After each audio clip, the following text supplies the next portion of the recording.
Assalamualaikum teman-teman semuanya, semoga kalian semua sehat selalu ya. Untuk kamu yang sudah subscribe, saya doakan rezekinya lancar. Amin. Baiklah, tanpa berlama-lama lagi, langsung saja kita mulai ceritanya. Let's go! Pernikahan di usia dini. Bagaimana perasaan kalian ketika kalian tahu bahwa kalian harus menikah di usia dini? Bahkan kalian masih duduk di bangku sekolah hanya dengan alasan supaya kamu ada yang jagain. Dimana di usia tersebut kalian biasanya masih suka bermain dengan teman-teman, ngumpul, jalan-jalan. Tetapi itu semua harus sirna dan digantikan oleh pekerjaan rumah tangga. Penasaran sama ceritanya? Kuy mampir. Aku nggak mau nikah sama dia ya.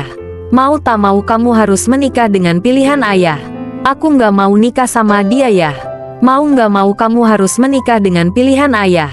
Ayah kenapa sih? Selalu memaksakan kehendak ayah saja. Ayah nggak mikirin gimana aku menjalaninya. Memaksakan kehendak, kamu bilang. Ayah baru kali ini meminta kamu turuti permintaan ayah. Suara Rizal naik 1 oktav dari biasanya. Ayah, sama bunda hanya ingin yang terbaik untukmu sayang, ucap Astrid Bunda Rina. Tapi Sabrina nggak mau ya. Bun, sekolah Rina aja belum selesai. Ayah hanya ingin ada yang menjaga kamu Rina, ucap Rizal lembut. Maksud ayah apa? Ayah udah nggak mau jagain Rina lagi gitu, ucap Rina dengan mata yang sudah berkaca-kaca. Nggak gitu sayang. Ayah nggak tahu umur ayah sampai kapan.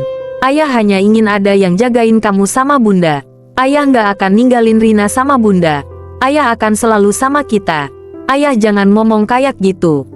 Butiran kristal akhirnya pecah setelah mendengar pernyataan dari ayahnya. Seperti ada sesuatu yang menancap di dadanya sehingga membuat Rina sesak. Sabrina tak habis pikir kenapa ayahnya ingin sekali Sabrina menerima perjodohan ini. Apalagi Sabrina masih SMA, bagaimana sekolahnya nanti. Kecewa pasti, tetapi Sabrina takut menjadi anak durhaka jika tak menuruti permintaan orang tuanya. Rina bangun, teriak ibu Rina dari luar kamar. Tak ada sahutan dari Sabrina. Ibunya sudah lelah membangunkan putri bungsunya tersebut. Astrid memilih untuk turun ke bawah. Ma, mau kemana? Mau cari kunci cadangan pak. Rina kebo banget, udah digedor-gedor nggak bangun juga. Mendengar jawaban istrinya, Rizal hanya berohamin ria. Astrid kembali ke atas membuka kamar Rina dan langsung mengambil gayung untuk menyiram wajah Rina. Hujan. Banjir, teriak Rina. Apanya yang banjir Rina? Tanya Astrid. Mama apaan sih? Ganggu tidur Rina aja. Ganggu kamu bilang. Noh lihat jam, udah jam berapa? What? Mama kenapa nggak bangunin Rina sih ma? Kesal Rina. Apa? Coba ulangi lagi, pinta Astrid mamanya Rina. Mama kenapa nggak bangunin Rina? Mama nggak denger ya waktu Rina ngomong tadi? Nggak bangunin kamu bilang. Mama udah gedor-gedor pintu kamar kamu. Tapi kamunya nggak bangun-bangun juga, dasar kebo, geram Astrid. Ma, marahnya dipending dulu ya. Rina mau mandi dulu dah macan. Rina langsung berlari ke kamar mandi setelah berbicara dengan mamanya. Apa kamu bilang macan? Mau jadi anak durhaka kamu Rina? Teriak Astrid. Mama macan itu artinya mama cantik. Mama nggak ngerti bahasa gaul sih, teriak Rina dari kamar mandi. Terserah kamu. Capek mama lihat tingkah kamu yang nggak ada habis-habisnya. Brak, suara pintu ditutup oleh Astrid. Astrid lebih memilih untuk pergi.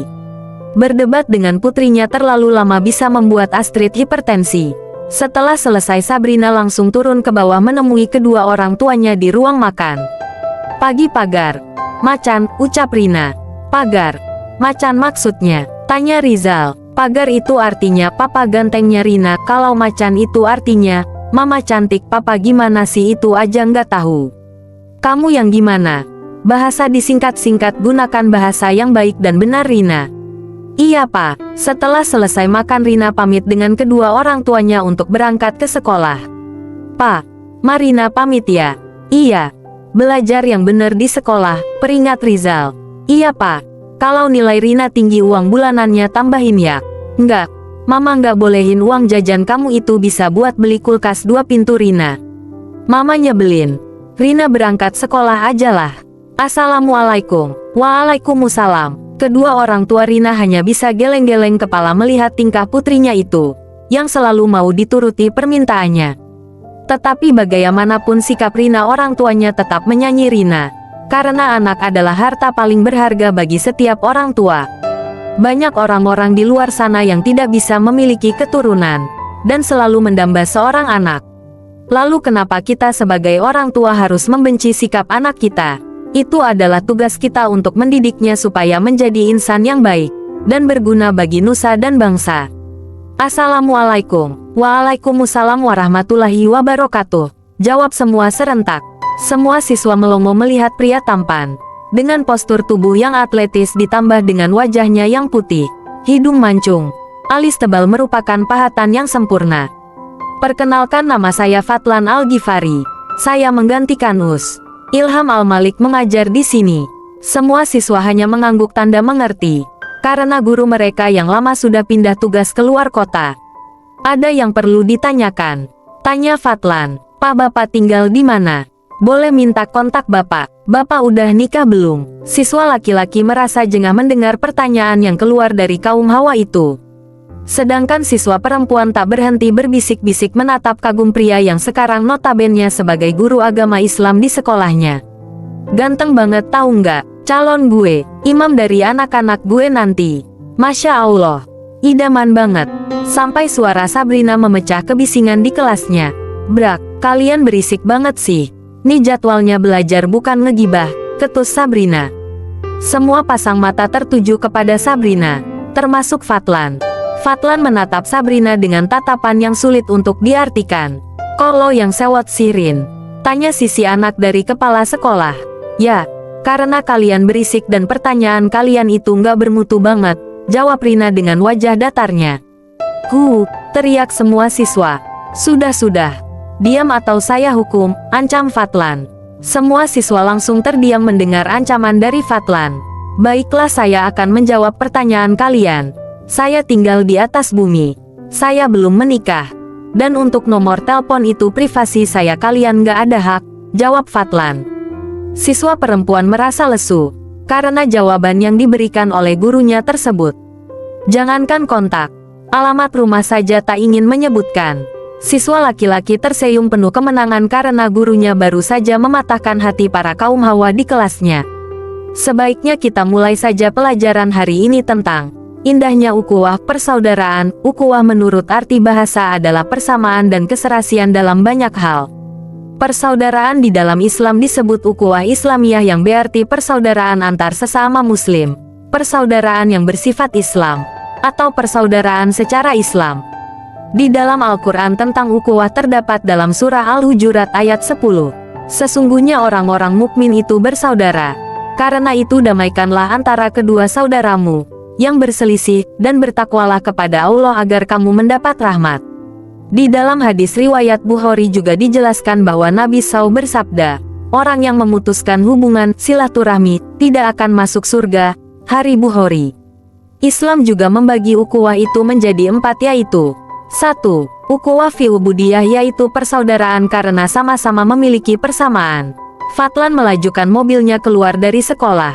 Dari kejauhan Fatlan melihat seorang gadis tengah terduduk di pinggiran jalan. Betapa terkejutnya Fatlan ketika melihat gadis yang sedang terduduk itu adalah Sabrina. Fatlan langsung menghampiri Sabrina. Kamu kenapa? Tanya Fatlan. Suara itu, batin Rina. Rina langsung mendongak melihat siapa laki-laki yang sedang berdiri di hadapannya sekarang.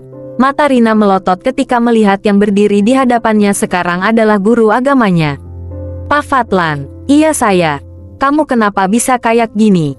Jatuh Pak. Kenapa bisa jatuh? Ban motor saya bocor Pak, jadi oleng. Jelas Rina. Ya sudah, saya antar kamu ke rumah sakit ya. Nggak usah Pak, tolak Rina. Luka kamu harus diobatin kalau nggak bisa infeksi. Tapi motor saya. Jadi kamu masih mementingkan motor kamu daripada kesehatan kamu? Tanya Fatlan. Bukan gitu Pak. Tapi, udah nggak ada tapi-tapian. Saya paling benci dengar penolakan, tegas Fatlan. Rina akhirnya setuju untuk dibawa ke rumah sakit, walaupun harus dengan paksaan Fatlan. Pas saya duduknya di belakang ya, pinta Rina. Yang suruh kamu duduk di depan siapa, nggak ada kan? CKK. Rina hanya bisa berdengus kesal melihat sikap gurunya tersebut. Fatlan melajukan kuda besinya menuju rumah sakit terdekat agar Sabrina bisa mendapatkan pertolongan pertama dengan cepat. Selama di perjalanan tak ada yang membuka suara Sabrina dan Fatlan sibuk dengan pikirannya masing-masing. Sekitar 30 menit mereka berpacu dengan jalan raya, akhirnya mereka sampai juga di rumah sakit. Udah sampai. Kamu bisa turun sendiri kan? Tanya Fatlan. Bisa pak, jawab Rina. Fatlan langsung keluar menuju pintu belakang membukakan pintu mobil untuk Rina. Rina yang mendapat perlakuan seperti itu sangat senang. Ternyata guru es batu ini perhatian juga, batin Rina. Makasih pak. Rina yang mendengar jawaban Fatlan hanya bisa mendengus kesal. Sekali es batu tetap es batu, umpat Rina dalam hati. Kamu kuat jalankan. Kalau nggak kuat biar saya panggilkan suster buat bantu kamu. Saya masih kuat jalan kok pak, jawab Rina. Ya sudah ayo. Luka kamu harus segera diobati, ajak Fatlan. Fatlan langsung mendahului Rina. Tetapi ketika sudah sampai di koridor rumah sakit, Fatlan merasa tak ada yang mengikutinya di belakang. Fatlan langsung menoleh ke belakang, ternyata benar Sabrina tak mengikuti Fatlan. Cekaka gadis itu. Fatlan kembali ke parkiran lagi untuk menjemput Rina. Kamu kenapa nggak ikut masuk? Enggak kok pak, ini mau masuk, kilah Rina. Ya sudah ayo buruan. Rina melangkahkan kakinya menuju ruang UGD. Baru beberapa langkah keringat dingin sudah membasahi tubuhnya. Badannya gemetar sehingga Rina terjatuh tak sadarkan diri. Fatlan yang melihat Rina ambruk langsung menangkap tubuh mungil gadis itu. Fatlan langsung membopong Rina menuju UGD. Sepanjang malam Sabrina habiskan waktunya untuk menangis. Sabrina tak habis pikir kenapa papanya ingin sekali menjodohkan Sabrina dengan anak temannya. Karena lelah menangis akhirnya Sabrina tertidur. Azan subuh yang terdengar sayup mampu membangunkan Sabrina dari tidurnya. Sabrina langsung ke kamar mandi untuk membersihkan diri. Setelah selesai Sabrina menjalankan kewajibannya sebagai umat muslim, yaitu melaksanakan sholat wajib. Sholat wajib merupakan fardu kifayah, yaitu sholat yang harus dikerjakan oleh seluruh muslim. Namun akan gugur dan menjadi sunat bila telah dilaksanakan oleh sebagian muslim yang lain. Perintah mendirin sholat juga terdapat dalam Al-Quran Surah Al-Baqarah ayat 43. Dan laksanakanlah salat, tunaikanlah zakat, dan rukuklah beserta orang yang rukuk. Setelah selesai Sabrina langsung bersimpuh di hadapan Allah SWT memohon ampunanan untuk diri sendiri, orang tua, keluarga, dan semoga diberikan kemudahan dan keberkahan dalam dunia dan akhirat. Kegiatan selanjutnya yang Sabrina lakukan adalah membereskan kamarnya dan bersiap-siap untuk turun ke bawah. Sabrina turun ke lantai bawah dengan mata yang bengkak dan sembab. Sabrina menghampiri mamanya yang sedang memasak sarapan untuk suami dan anaknya. Ma, Sabrina bantuin ya. Kamu Rin, ngagetin mama aja. Tumben bangunnya pagi, biasanya kalau nggak mama gedor-gedor atau siram air segayung nggak bakal bangun. Mama kenapa sih? Rina bangun telat salah cepat juga salah. Nggak gitu juga. Mama itu cuma heran aja sama kamu. Ya udah sekarang kamu susun semua ini ke meja makan ya. Mama mau ke depan dulu tunggu papa pulang dari masjid. Oke ma. Astrid pergi ke ruang tamu untuk menunggu Rizal pulang dari masjid.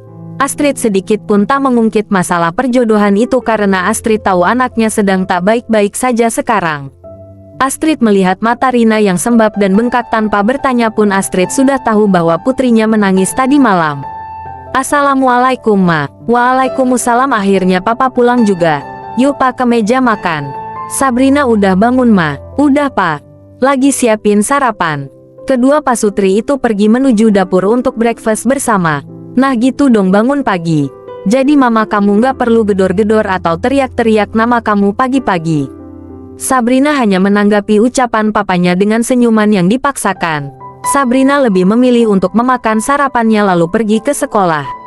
Setelah selesai makan, Sabrina beranjak dari tempat duduknya dan menyalami kedua orang tuanya. Pak, Mas, Sabrina pergi sekolah dulu ya. Nih uang jajan kamu. Rizal memberikan uang berwarna merah sebanyak 5 lembar. Nggak usah pak. Uang bulanan Rina masih ada. Oh ya. Jangan lupa nanti malam kamu akan ketemu sama calon suami kamu. Iya pak. Sabrina berangkat sekolah dulu ya. Assalamualaikum. Waalaikumsalam. Kamu berangkat sekolahnya pakai apa Rin? Tanya Astrid. Ojol ma. Teriak Rina dari luar. Sabrina menghampiri ojol yang sudah menunggunya di depan rumah. Bismillahirrahmanirrahim. Sabrina putuskan bahwa Sabrina terima perjodohan ini. Alhamdulillah, ucap kedua keluarga. Jadi kapan kita langsungkan akadnya? Tanya Rizal. Bagaimana minggu depan saja? Usul Rifki. Saya setuju Rif. Apa enggak kecepatan Bi? Enggak. Kalian siapkan diri aja untuk hari H.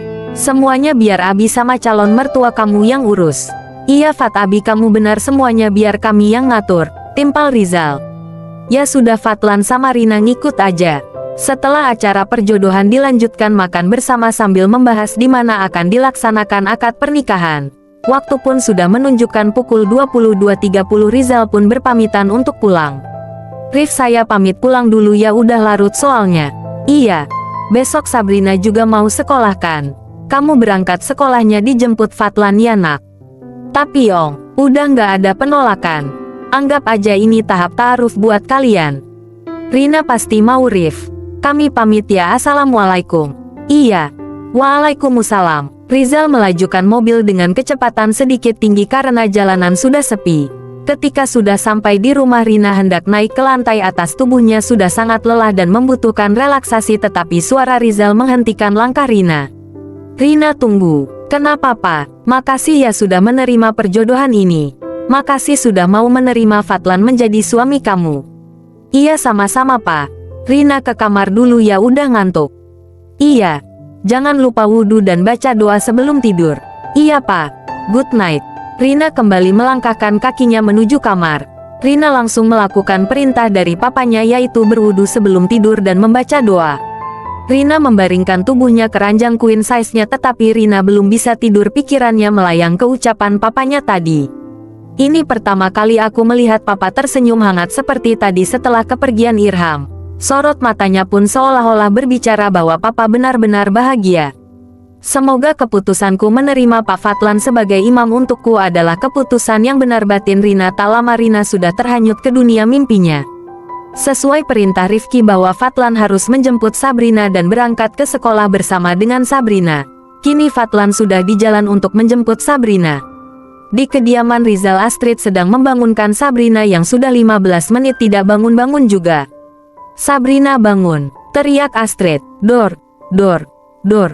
Astrid menggedor pintu kamar Sabrina, tetapi tak ada jawaban dari Sabrina. Astrid sudah kehabisan cara bagaimana membangunkan Sabrina. Akhirnya Astrid menggunakan cara terakhir, semoga saja berhasil. Sabrina bangun, udah mau jam 7. Fatlan sudah nunggu kamu di depan. Sabrina yang mendengar ucapan Astrid langsung kelabakan. Sabrina langsung lari ke kamar mandi untuk membersihkan diri dan bersiap-siap. Iya Marina udah bangun, ini lagi siap-siap, teriak Rina. Astrid yang mendengar jawaban Rina hanya terkikik geli. Padahal kan aku cuma bohong, batin Astrid. Astrid turun ke lantai bawah karena mendengar suara klakson mobil. Teman-teman, itulah akhir dari sebuah cerita rumah tangga dan cerita ini tamat sampai di sini. Bila kamu suka dengan cerita rumah tangga seperti ini, silahkan klik tombol like dan subscribe channel Zulkarnaen agar tidak ketinggalan video terbaru lainnya. Terima kasih dan sampai jumpa di video berikutnya.